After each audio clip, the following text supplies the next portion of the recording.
Saúde. E aí, galera, vamos curtir e compartilhar esse vídeo aí, porque o YouTube tá bloqueando muito nosso canal. Um abração aí, força. Beijo, filho. Te amo, tchau.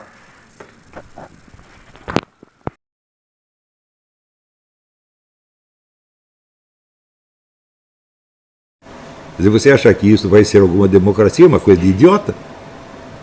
É claro que isso vai terminar numa ditadura quase impossível de você derrubar. Uma ditadura desse tipo ela só pode ser derrubada, por assim dizer, desde fora, por uma guerra, uma coisa assim, como acabou acontecendo. Foi uma guerra econômica, mas houve uma guerra, né? Então, nós podemos perguntar, mas por que ninguém percebeu isso logo ao ler as obras de Karl Marx? Por que tiveram que esperar a experiência de cento e tantos anos, da qual tem muita gente que ainda não tirou as conclusões? Porque nós estamos careca de ver esquerdista que conhece a história da desgraça toda que foi o regime comunista, não na União Soviética, mas na União Soviética, na China, na Hungria, na Polônia, em Cuba, em toda parte. E ainda não tiram as conclusões. Então é a síndrome do piu-piu, evidentemente. Só que de onde eles obtiveram a síndrome do piu-piu? Certamente não foi do marxismo, foi do positivismo. Então são pessoas educadas no mundo kantiano e que continuam em dúvida eterna quanto a coisas que estão bem na cara deles. Não é proibido tirar conclusões. Veja, para o sujeito da tradição comunista, marxista, ele não precisa tirar conclusões, porque a conclusão já veio pronta. A conclusão é a Revolução Socialista Universal e a instauração da universal ditadura do proletariado. Pronto, acabou, nós já sabemos o fim da história. O que quer que aconteça será explicado assim. Se no meio da realização do projeto acontece a formação de uma ditadura dos intelectuais e a opressão total do proletariado, não, isso é uma etapa dialética. Aconteça o que acontecer, o resultado final será o reino dos proletários. Então aí simplesmente não há resposta porque não há perguntas. E do outro lado, só há perguntas que não têm respostas. Ora, isto é o conjunto das influências que nós recebemos na educação. Então, você vê, por exemplo, que muitas pessoas acreditam que o problema atual é o seguinte: nós temos que fazer uma escolha entre o totalitarismo comunista e a democracia. Quer dizer, mas o que é a democracia? A democracia é um conjunto de direitos que são assegurados a todas as pessoas. Mas daí você pergunta, mas está sendo assegurado mesmo a todos ou nós precisamos ampliar? E quais são esses direitos? Daí o sujeito põe lá uma lista de 15 direitos. Por que 15 e não 150? Então é preciso, como dizia Marlene Chauí, ampliar os direitos. Daí você amplia os direitos, à medida que você amplia os direitos, você precisa garantir os direitos. Como é que você garante? Através da fiscalização e controle estatal de tudo. Então, acontece nas democracias, vai acontecer a mesma coisa que no comunismo.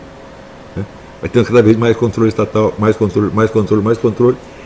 E daí você, sem saber a conclusão de nada, você está empurrando o mundo para o mesmo lugar onde Stalin queria empurrar.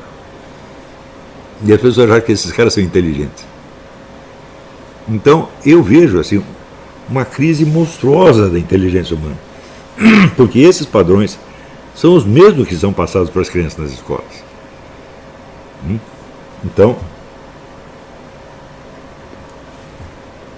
quando se julga inteligência, ou se julga determinadas habilidades, mas se essas habilidades têm que ser julgadas em si mesmas, pelo seu mero funcionamento, e não pelo resultado obtido em termos de conhecimento da realidade, então pouco importa se essas habilidades são utilizadas para o conhecimento da realidade ou para uma geração de uma fantasia idiota, dá na mesma.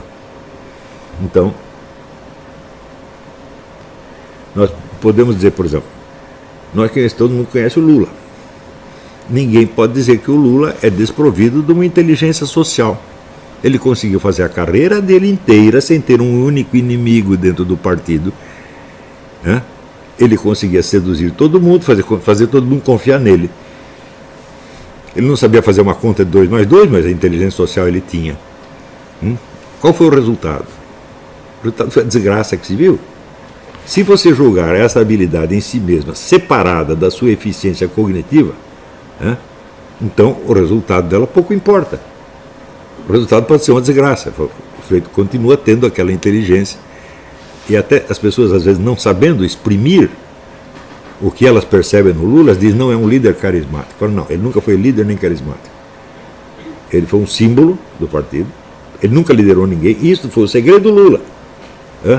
Lula nunca deu uma ordem na vida. Enquanto o pessoal estava fazendo a assembleia, ele saía a tomar um cafezinho. Quando terminava a assembleia, ele voltava e dizia, o que foi que vocês decidiram? Aí decidimos tal coisa. Ele vestia a camiseta e dizia exatamente aquilo, agradava a todo mundo. Então, o fato é o seguinte, o Lula não é um líder, muito menos carismático, ele é um sujeito com um traqueiro social monstruoso. Só isso, e subiu na vida nesta base. Então você vê que até para diagnosticar os caracteres, as personalidades, os vícios das pessoas, nós hoje temos nomes errados. Então, quando se quer dizer, por exemplo, no Brasil que uma ideia é duvidosa, é improvável, você diz que ela é polêmica. Mas o que é isso? Uma ideia em si mesma não pode ser polêmica, só pode haver polêmica entre duas ideias, salvo engano, Então como é que você pode dizer que uma ideia em si mesma é polêmica? Isso aí é aquele negócio, parece aquele koan, né, bater palma com a mão só. Então, esta imprecisão de linguagem revela o quê? Uma imprecisão de percepção. Por que usam tantas palavras fora do lugar hoje em dia? Se você pegar a mídia brasileira inteira, aquilo é de uma imprecisão vocabular do começo até o fim. Por quê? Porque não há uma realidade pela qual você possa aferir a linguagem. Há apenas a autoridade do consenso. E no caso é o consenso da mídia. A mídia faz parte da intelectualidade, evidentemente. Então, se a mídia inteira aceita isso, então essa linguagem está adequada porque eles entendem o que eles estão dizendo. Quer dizer, um fala um negócio que ele não sabe, o outro entende um negócio que ele também não sabe, mas parece a mesma coisa. Então os dois lados aceitam essa maluquice.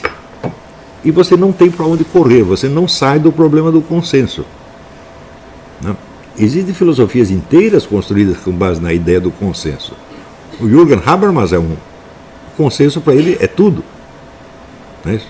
Só que, enquanto o Habermas estava fazendo esta apologia do consenso, havia um sujeito, que é o Kurt Lewin, é um psicólogo absolutamente genial, mas eu acho ele um pouco maligno, mas genial, que estava criando um negócio que ele chama de engenharia do consenso. Então, o que é a engenharia do consenso? Você reúne um grupo de pessoas para discutir determinados assuntos, pode ser até uma psicoterapia de grupo, ou pode ser qualquer coisa, um projeto de um jogo de futebol, qualquer coisa, e você tem um técnico treinado orientando sutilmente o grupo para que ele chegue a determinadas conclusões. Isso aí se tornou o modo normal de ação social no mundo desde o fim da Segunda Guerra Mundial. Ou seja, todo mundo já participou de algum grupo de encontro, grupo de psicoterapia, grupo de discussões, etc, etc. E a coisa é conduzida de maneira muito sutil, exatamente como numa psicanálise, onde o psicoterapeuta não vai influenciar o paciente, ele só vai fazer determinadas perguntas, às vezes tirar determinadas conclusões. Muito bem, ele não influencia o paciente nisto ou naquilo, mas a forma total da relação está dada na mão do psicoterapeuta e não na mão do paciente. Portanto, pouco importa as conclusões específicas sobre esse ponto, aquele ponto, já está demonstrado ali quem é que está no comando da coisa. E isso sempre alcança os resultados desejados. Isso praticamente nunca falha. Há até houve até estudos estatísticos. Funciona em 82, 83% dos casos.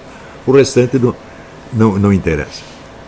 O número de procedimentos que existem para você gerar consensos é um negócio impressionante. No livro do Pascal Bernardin, Maquiavel Pedagogo, você tem ali algumas dessas técnicas que hoje constituem quase que 100% da nossa pedagogia. É tudo formação, engenharia de consenso, é tudo engenharia comportamental. Ora, a engenharia comportamental vai tornar você inteligente? Claro que não, ela não tem nada a ver com isso. Ela quer que você se comporte de uma determinada maneira, e desde que você está aprovado pelo consenso, está tudo bem. Isto quer dizer que, em parte alguma, o conhecimento da realidade é exigido. Aliás, ele é só dificultado. E toda a nossa educação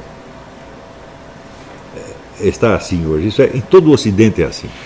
Eu não posso dizer o que se passa na Rússia ou o que se passa no mundo islâmico, porque eu não estudei educação nesse lugar, mas em todo o Ocidente a coisa é assim. Então, isto quer dizer que as pessoas não apenas se acostumaram a não ter uma inteligência capaz de apreender a realidade, como até acham que isso seria uma pretensão excessiva. Isso quer dizer que, neste meio, toda e qualquer ideia vigora exatamente como na discussão científica. Todas as ideias são provisórias. Você nunca pode chegar a uma conclusão sobre nada. Então é a síndrome do piu-piu obrigatória. Ora, isto funciona no campo das ciências. Por quê? A ciência, se você pensar direitinho, todas as ciências não tem absolutamente nada a ver com a realidade. Cada ciência só pode estudar os seus objetos. Primeiro, ele tem que recortar um objeto, tem que separar esse objeto dos outros.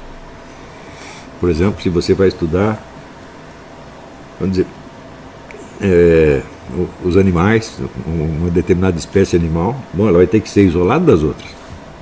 Ela tem que ter o seu conceito descritivo próprio, para que você possa distingui-la das outras e estudá-la especificamente. Isso quer dizer a seguinte coisa: nenhuma ciência estuda nenhum objeto concreto e real. Nenhuma. É impossível isso. O que eu chamo de objeto concreto? É um objeto, um fato, que chega a nós acompanhado de todos os acidentes que o tornam possível. Por exemplo, suponha que um sujeito deu um tiro no outro na esquina. Então, bom, ele tinha que ter um motivo para fazer isso. Ele tinha que ter encontrado o sujeito num certo lugar. Então, pergunto, do motivo dá para você concluir onde a vítima estava? Existe alguma conexão lógica entre as duas coisas? Nenhuma, né? Em seguida, para disparar o tiro, é necessário que haja uma certa quantidade de pólvora e que haja um projétil de determinado peso. Alguma dessas coisas pode ser deduzida do motivo do crime? Existe conexão lógica? Não. Terceiro, a bala pode ser desviada pelo vento. Existe alguma conexão lógica entre o motivo, o potencial mortífero da bala e a direção do vento? Essas coisas podem ser deduzidas de um mesmo princípio? Não.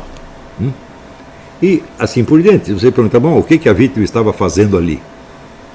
Se o sujeito tinha algum motivo para matá-la, ela também tinha um motivo para estar ali, o qual não tinha nada a ver com o motivo do assassino. Por exemplo, o sujeito pode ter ido no barbeiro. Quer dizer, é o fato de que alguém quer assassiná-lo que determinou que ele fosse ao barbeiro? Claro que não. Do mesmo modo, existe uma infinidade de outros acidentes sem os quais aquilo não poderia acontecer. Ora, na vida real, tudo o que chega ao nosso conhecimento chega assim, acompanhado de uma montanha de acidentes que não tem nada a ver com a natureza do evento, do fato em particular, mas sem os quais ele não poderia acontecer. É isso?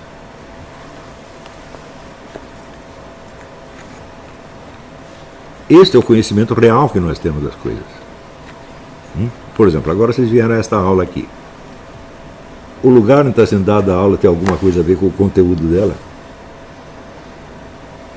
Nada. Eu poderia dar essa aula na rua, num auditório, qualquer outro lugar. Mas se você não sabe onde está sendo dada a aula, você não vai assistir. Então, também, que hora é a aula? O horário da aula tem algo a ver com o conteúdo dela? Também não tem. Mas se você chegar antes ou depois, você não assiste a aula. E assim por diante, você precisa de um meio de transporte. Por exemplo, você liga para a companhia de táxi, bom, não tem táxi. Há alguma relação entre este fato e a aula que está sendo dada também não tem nenhum. Tudo nós percebemos assim. Isto é que nós chamamos a realidade concreta. Concreta vem do cum crescere, quer dizer, coisas que crescem junto. Não tem nada a ver com a outra, mas crescem junto. Qual é o primeiro procedimento de qualquer ciência ao estudar o seu objeto? É separá-lo da acidentalidade. Para ele poder corresponder a um conceito unívoco. O que é um conceito unívoco? É um conceito que significa a mesma coisa para todos os estudiosos da área. Então isso quer dizer que as realidades da física, por exemplo, elas estão expressas em conceitos que são os mesmos para todos os físicos e separados de toda a acidentalidade. Ora, este conceito separado ele não existe. Ele não corresponde a uma realidade concreta, ele corresponde só àqueles aspectos específicos que interessam àquela ciência e que só são conhecidos por abstração. Isso quer dizer que se nós não somos ensinados desde pequenos a perceber a realidade concreta e expressá-la, mas somos ensinados nas várias disciplinas científicas, nós estamos sendo ensinados para estudar só coisas que não existem, ou coisas que só existem desde o ponto de vista interessados de uma determinada ciência. No tempo de São Tomás de Aquino já se sabia que as ciências têm 3 tipos de objetos. Primeiro tem o seu objeto material. Segundo tem o que se chama seu objeto formal. O que é objeto formal? É o ângulo pelo qual você vai estudar esse objeto. Por exemplo, a zoologia pode estudar as vacas, mas não do ponto de vista da pecuária. A pecuária também vai estudar vacas, mas sob um ângulo completamente diferente. Não é isso? No entanto, existe alguma vaca que não tenha nada a ver com a pecuária ou nada a ver com a zoologia? Não, ela tem que ver com as duas ao mesmo tempo. Não é isso? Também, as condições de exercício da pecuária dependem da condição econômica de um país em determinado momento. Existe alguma conexão entre as regras práticas da pecuária e a economia nacional? Não tem conexão nenhuma. Mas a vaca, ela está, por assim dizer, no cruzamento desses vários fatores. Então, quando você escolhe um desses ângulos, você diz, eu vou estudar as vacas, mas deste ângulo, isso chama-se objeto formal. Mas além do objeto formal, existe uma outra divisão que os escolásticos distinguem entre objeto formal motivo e objeto formal terminativo. Objeto formal motivo é este, é o ângulo pelo qual você vai estudar. Mas tem uma outra coisa. Qual é a pergunta específica que você quer responder a respeito deste animal? Por exemplo, você pode estudar a anatomia do animal. Mas também você pode estudar a origem daquela espécie animal. Qual é exatamente a relação entre a anatomia dele agora e a origem? Nós não sabemos. Você pode conhecer a origem só pela anatomia ou a anatomia só pela origem? Não pode. Então é uma segunda escolha. E além de escolher o ângulo pelo qual você vai encarar o objeto, você tem que escolher qual é a pergunta final a que você quer responder. Ou seja, qual é a finalidade última do estudo que você está fazendo. Então, com isso, você vai separando o objeto da sua concretude e tornando-o amoldável a um estudo científico. Fazer isto é muito mais difícil do que você do que você praticar qualquer ciência. Então, é muito bonito vocês estudarem, por exemplo, o conjunto de discussões que culminou na obra do Miguel Reale, que se chama Teoria Tridimensional do Direito, onde até então havia uma confusão enorme sobre o que é exatamente o direito.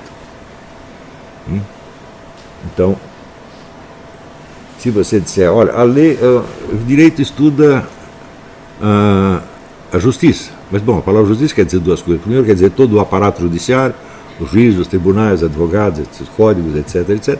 E por outro lado, você quer dizer o conceito do bem e do mal?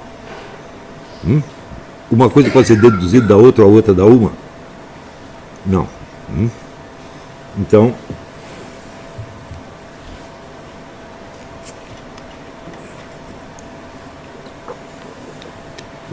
Por outro lado, a justiça se exerce dentro de um campo social determinado, que é aquele no qual estão o autor do crime, a vítima, o advogado, o juiz, etc, etc, não outro.